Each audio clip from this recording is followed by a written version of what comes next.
Ischemia रीपरफेन injury में जो है ना मेनली दो चीज़ें होंगी। एक तो ये है कि जो है ना जो रिएक्टिव ऑक्सीजन स्पीशीज़ है उनका जो है ना वो ज़्यादा बढ़ जाएंगे।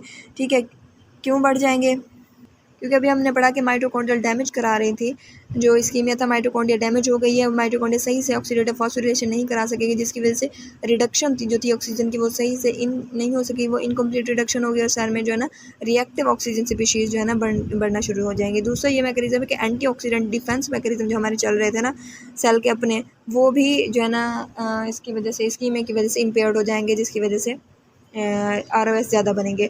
दूसरा ये बात होती है कि जो है ना इन्फ्लामेशन होती है। तो इन्फ्लामेशन क्यों होगी? क्योंकि अब हमने ब्लड रिस्टोर किया तो उसकी वजह से जो है ना प्लाज्मा प्रोटीन्स और वो ल्यूकोसाइड ज़्यादा आ गए हैं, उसकी वजह से जो है ना एक तो इन्फ्लामेशन हो जाएगी। दूसरा ये है कि कॉम्प्लीमेंट सिस्टम की एक्टिवेशन से भी होती है। ठीक है, ROS की जनरेशन ये थी कि डैमेज माइटोकॉन्ड्रिया की वजह से और जो है ना एंटी ऑक्सीडेंट डिफेंस मैकेनिज्म सही से काम नहीं कर रहा था, और जो इन्फ्लामेशन है वो influx of the leucocyte and plasma protein और activation of the complement system. इसके बाद ऑक्सीडेटिव स्ट्रेस है। ऑक्सीडेटिव स्ट्रेस ये होता है कि जब रिएक्टिव ऑक्सीजन बहुत ज़्यादा बढ़ जाती हैं सेल के अंदर, तो उसकी वजह से जो सेल में अबनॉर्मेलिटीज़ आती हैं उनको हम कहते हैं ऑक्सीडेटिव स्ट्रेस। ठीक है, अब जो है ना यहाँ पे ये पैराग्राफ करने की ज़रूरत नहीं है, पीछे वाली बातें हैं कि जो है ना सेल इंजरी जो है ना जैसे केमिकल की वजह से, टॉक्सिन्स वगैरह की वजह से हो सकती है, और फ्री रेडिकल्स ये FSC की बातें हैं कि अनपेयर्ड इलेक्ट्रॉन होता है इनमें, और जो है ना ये न्यूक्लिक एसिड्स वगैरह और सेलुलर कंपोनेंट्स को अटैक करते हैं, और फिर जो है ना उनका ऑटोलिटिक रिएक्शंस जो है ना स्टार्ट करते हैं कि इनकी चेन ऑफ रिएक्शन होती है, जैसे हमने लिपिड ऑक्सीडेशन वगैरह में पढ़ा था पहले। तो ये कोई खास नहीं है, इसमें ये वाला पैराग्राफ करने की ज़रूरत नहीं है। इसके बाद generation and removal of the reactive oxygen species, इसके लिए मैंने लिखा टेबल इनफ है। तो बस इसमें सिर्फ एक बात जो है ना नहीं लिखी हुई टेबल में, और ये कोई इतनी खास भी नहीं है कि रिएक्टिव ऑक्सीजन से नॉर्मली जो हमारा ऑक्सीडेटिव रिडक्टिव रिएक्शन है हमारे माइटोकॉन्ड्रियल रेस्पिरेशन के दौरान या फिर जो है ना एनर्जी जनरेशन के दौरान जो है ना हमारे रिएक्टिव ऑक्सीजन स्पीशीज़ जो है ना उनमें स्मॉल अमाउंट्स में प्रोड्यूस होते हैं। ठीक है, अब उनमें कौन कौन से हैं? पहले नंबर पे जो है ना सुपर ऑक्साइड है। तो सुपर ऑक्साइड जो है ना ये कैसे प्रोड्यूस होता है? इनकम्प्लीट रिडक्शन होती है ऑक्सीजन की ड्यूरिंग ऑक्सीडेटिव फॉस्फोरिलेशन। ठीक है, तो इसका रिमूवल कैसे होता है? इसको हम सुपर ऑक्साइड डिसम्यूटेज एक एंजाइम होता है, उसके ज़रिए हम हाइड्रोजन पेरोक्साइड और जो है वाटर ऑक्सीजन में कन्वर्ट कर देते हैं। पैथोलॉजिक इफेक्ट्स यही हैं कि जो है ना जितने भी ROS हैं वो सारे के सारे हमारे जो सेलुलर कंपोनेंट्स हैं एसेंशियल, जो जैसे लिपिड्स हो गए, प्रोटीन्स हो गए, DNA, उन पे ऊपर डैमेज करते हैं, सिवाय इस हाइड्रोजन पेरोक्साइड के जो कि जो है ना माइक्रोब्स और किल्स वगैरह, माइक्रोब्स और सेल्स वगैरह को भी किल करता है। अब इसके बाद जो है ना दूसरे नंबर पे है कि जो है ना ROS जो हमारे फेगोसिटिक ग्लिकोसाइड्स हैं जैसे न्यूट्रोफिल्स और मैक्रोफेज वगैरह उनमें प्रोड्यूस होते हैं। मेनली जो है ना फेगोसोम तो फेगोपोलिसोम में प्रोड्यूस हो रहे थे इन रेस्पिरेटरी बर्स्ट। रेस्पिरेटरी बर्स्ट क्या होते हैं? इसमें जो है ना रेस्पिरेटरी बर्स्ट में सुपर ऑक्साइड जो रेडिकल है वो जो है ना फेगोसोमल मेम्ब्रेन एक एंजाइम होता है ऑक्सीडेज, उसके जरिए कन्वर्ट हो जाता है हाइड्रोजन पेरोक्साइड में। हाइड्रोजन पेरोक्साइड फिर माइलो पेरोक्सीडाइज के जरिए हाइपोक्लोराइड में चेंज हो जाता है। हाइपोक्लोराइड जो है नॉर्मली ब्लीचिंग के एजेंट के तौर पर यूज़ होता है। इसके बाद यहाँ पे देखें तो हाइड्रोजन पेरोक्साइड कहाँ से बन रहा है? सुपर ऑक्साइड से बन रहा है। अभी मैंने बताया कि ना सुपर ऑक्साइड से बनता है, ब्लीचिंग एजेंट है। इसके बाद जो इसका रिमूवल है ना वो हाइड्रोजन वाटर एंड ऑक्सीजन में कन्वर्ट हो जाता है by catalase and glutathione peroxidase. ठीक है, और इसके पैथोलॉजिक इफेक्ट्स मैंने पहले बता दी कि हाइपोक्लोराइड में कन्वर्ट होता है, माइक्रोब्स वगैरह को किल करता है। इसके बाद तीसरे नंबर पे हाइड्रोक्साइड रेडिकल। हाइड्रोक्साइड रेडिकल जो है ना कैसे बनता है? ये वाटर और हाइड्रोजन पेरोक्साइड और जो है सुपर ऑक्साइड इन तीनों से बनता है।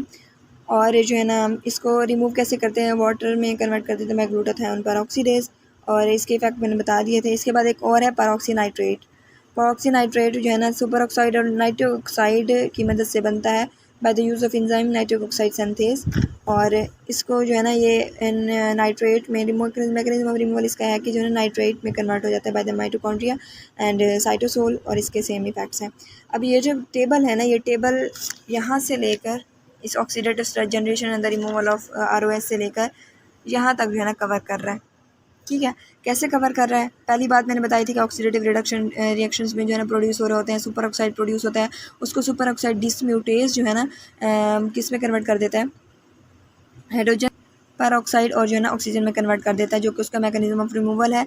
ये देखिए मैकेनिज्म ऑफ रिमूवल में ग्लूटाथायोन जो है ना ये सुपर ऑक्साइड डिसम्यूटेज है, ये एक जो है ना फ्री रेडिकल स्कैवेंजर है, जो कि इन फ्री रेडिकल्स को रिमूव कर रहा है।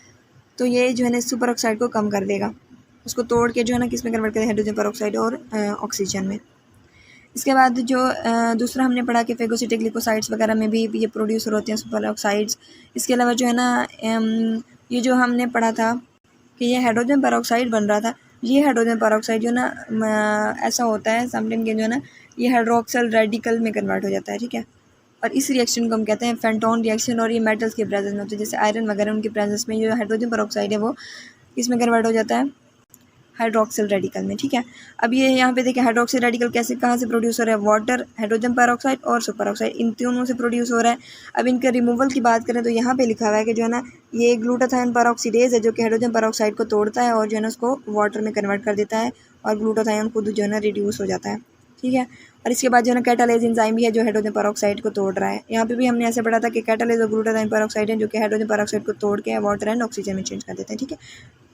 इसके बाद एक और एडिशनल हमने पढ़ा था नाइट्रिक ऑक्साइड वाला।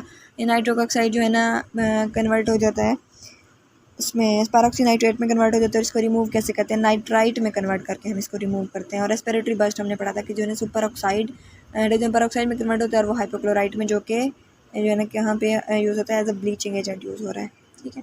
इसके बाद कुछ और मैकेनिज्म ऑफ रिमूवल हैं, उनमें एंडोजिनस और एक्सोजिनस एंटीऑक्सीडेंट हैं, ठीक है। उनमें विटामिन ए, सी, ई और जो है ना कैरोटीन वगैरह हैं, ये जो है ना फ्री रेडिकल्स की फॉर्मेशन को ब्लॉक करेंगे या फिर जो है ना जब बन जाएंगे तो उनको स्कैवेंजर इफेक्ट जो है ना उनके अगेंस्ट प्रोवाइड करेंगे। दूसरा cell injury cause by the reactor, ये थी जनरेशन कैसे हुई उनकी, रिमूवल कैसे हमने की। अब है जो है ना उनकी वजह से अगर ROS जो है ना रिमूव नहीं हो सके, सेल के ऊपर बर्डन बहुत ज़्यादा बढ़ गया तो उनकी वजह से जो इंजरी होगी वो कैसी होगी। तो यहाँ पे मैंने लिखा हुआ है मोस्टली बाय नेक्रोसिस, मतलब जब ROS मीडिएटेड डैमेज होता है ना तो सेल मोस्टली नेक्रोसिस के लिए डाई करता है।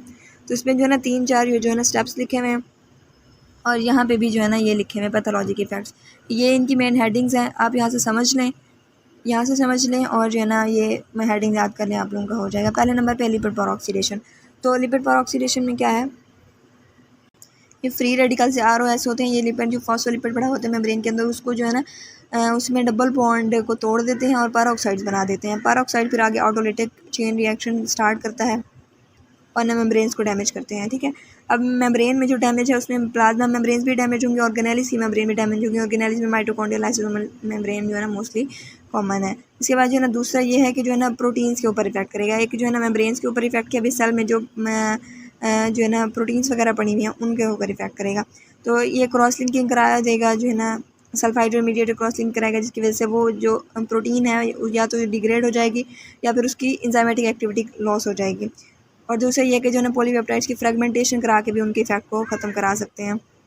और जब प्रोटीन्स डैमेज होती हैं तो उनकी वजह से जो है ना उनकी प्रॉपर फोल्डिंग नहीं हो सकती और वो जो है ना हमारी मिसफोल्डेड ही रहती हैं या फिर जो है ना सेल जो है ना डाई कर जाता है। तीसरा है DNA damage. DNA damage mostly जो है ना थायमीन रेजिड्यूज़ के ऊपर जो है ना फ्री रेडिकल्स इफेक्ट करते हैं और ना सिंगल स्ट्रैंडेड ब्रेक्स प्रोड्यूस करते हैं और इनकी वजह से मैंने बताया था कि एपोप्टोटिक सेल डेथ होती है अगर DNA डैमेज हो तो। इसके अलावा एजिंग में और मैलिग्नेंट ट्रांसफॉर्मेशन में भी ऐसा होता है, ये हम नियोप्लेजिया में पढ़ेंगे। इसके अलावा ये वाला जो है ना करने की बिल्कुल भी ज़रूरत नहीं है। तो हमने क्या पढ़ा कि लिपिड पर ऑक्सीडेशन हो रही थी जिसकी वजह से मेम्ब्रेन्स को डैमेज कर रहे थे। इसके अलावा प्रोटीन्स मॉडिफिकेशन थी सल्फाइड रेजिड्यूज़ की क्रॉस लिंकिंग के जरिए, फिर इसकी वजह से प्रोटीन ब्रेक डाउन हो जाएंगी या फिर मिसफोल्डेड होंगी। DNA डैमेज कराएंगे जिसकी वजह से म्यूटेशंस होंगी और जो है ना सेल अपोप्टोज कर जाएगा। इसके बाद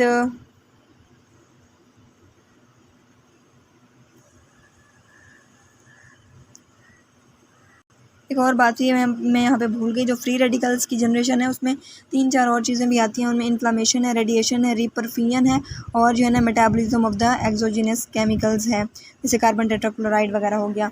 इसके बाद जो है ना नॉर्मली ऑक्सीडेटिव रिडक्शन रिएक्शन में हमने पीछे पढ़ा था कि प्रोड्यूस हो रही है फेगोसिटिक ग्लिकोसाइड्स। ये जो है ना जनरेशन है और रिमूवल हमने पढ़ा था, 3 चीज़ें थी, ग्लूटाथायोन पेरोक्सीडेज, कैटालेज और super oxide.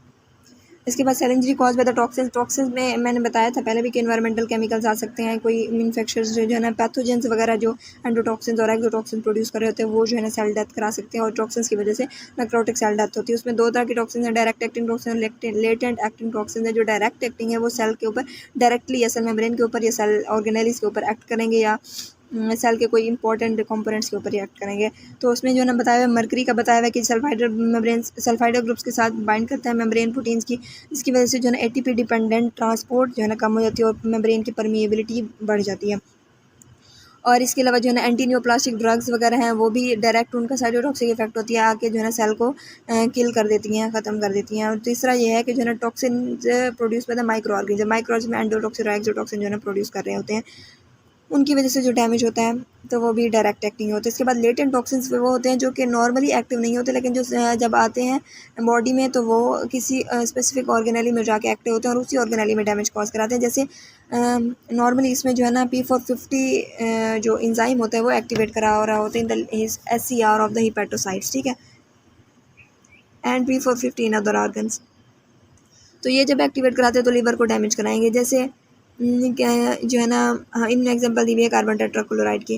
Carbon tetrachloride mainly आके जो है ना लीवर में तो फ्री रेडिकल में कन्वर्ट होती है। जब फ्री रेडिकल बनेगा तो उसमें पहला स्टेप हमने पढ़ा था कि मेम्ब्रेन फॉस्फोलिपिड पर ऑक्सीडेशन करा देगी, और इसके बाद विद इन 30 मिनट्स ये क्या करेगी, जो है ना AR की मेम्ब्रेन से डैमेज होना स्टार्ट हो जाएंगे। जब एंडोप्लाज्मिक रेटिकुलम की मेम्ब्रेन डैमेज होंगी तो प्रोटीन सिंथेसिस रुक जाएगी और जो है ना प्लाज्मा प्रोटीन नहीं बन सकेंगी। विद इन 2 आवर्स क्या होगी कि जो है जब उसकी मेम्ब्रेन डैमेज हो गई है तो वही मेम्ब्रेन का इम्बेलेंस होगा, लाइक ATP जो है ना कम है तो जो है ना सेल के अंदर इन्फ्लक्स ज़्यादा होगा फ्लूइड्स वगैरह का, और जो है ना ER की स्वेलिंग होना स्टार्ट हो जाएगी।